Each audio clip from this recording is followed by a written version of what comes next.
Welcome back to the Verified Passport Bro podcast. We're just having like a clips here and there.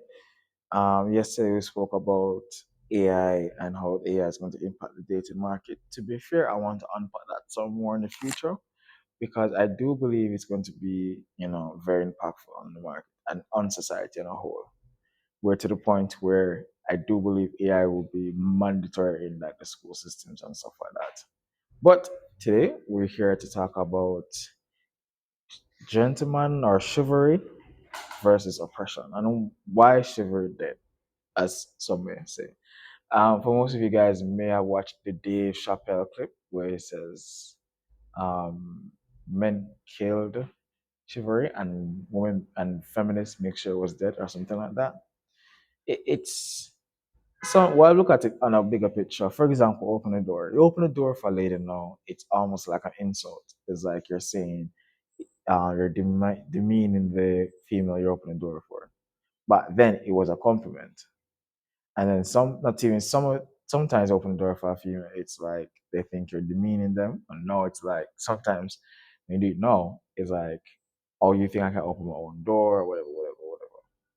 You just look at them like, yo, like, why is this action have has this reaction? But 10 years ago, it was a complete different reaction.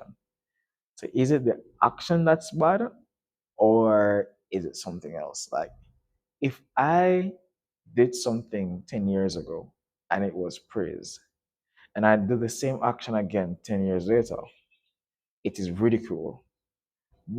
Exactly is the problem? Is it the action that's a problem or the perception of the action is a problem? So, and I think that as men, we need to control not just the actions that of others are the actions of ourselves mostly, but also control the perceptions. For example, it's not enough just to be a good guy, because then again, that is work. To be a good person is work. You also have to make sure you can be perceived as a good guy.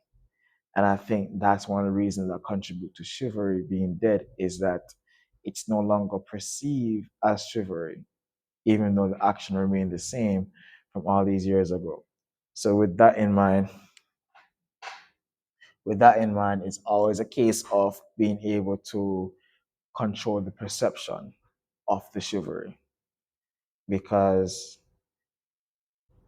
if you understand what I'm saying, so if you don't control the perception first, you may get a negative reaction thereafter, the main action. So if I don't control the perception before I open the door, I will get a negative reaction more often than not. So I need to say, hey, before I do anything, I'm a good guy or I have no malintentions, and you don't get the confirmation that she thinks that you are a good guy or don't get the perception that she knows you have no malintentions, I don't think you should be able to So I think it should control not just your actions as a good person, but you should also control the perception of the persons around you. Because now you're responsible for how people feel, now you're responsible for how people view you, and so on. So I think controlling the perception is what differentiates chivalry versus oppression or whatever. And that's quite unfair because if you take somebody who's been through traumatic experiences, right? Let's say a female been through traumatic experiences, and I'm a guy, I am somewhat responsible you know, for what she's been through because so now she will see every guy as like a possible threat and I have to adapt that because of her past that had nothing to do with me. Because in the now, I'm seeing her for the first time, but I have to let her know whatever your trauma is, that is not me. I'm a new person, and if I don't get that, I understand that you are a good person. I don't do anything because one thing about females, they tend to most of them that is they tend to portray their past trauma on new people, the current people. So, for example, if you take two individuals, one male, one female, you give them each the trauma of the opposite sex. the male is less likely to portray that trauma on the female he meets next versus the female who's going to portray the same trauma on another male that she meets. You know what I'm saying? So men still do portray trauma, but we do it indirectly or do it very secretly. So like for me, I've been cheated on, I've been lied to.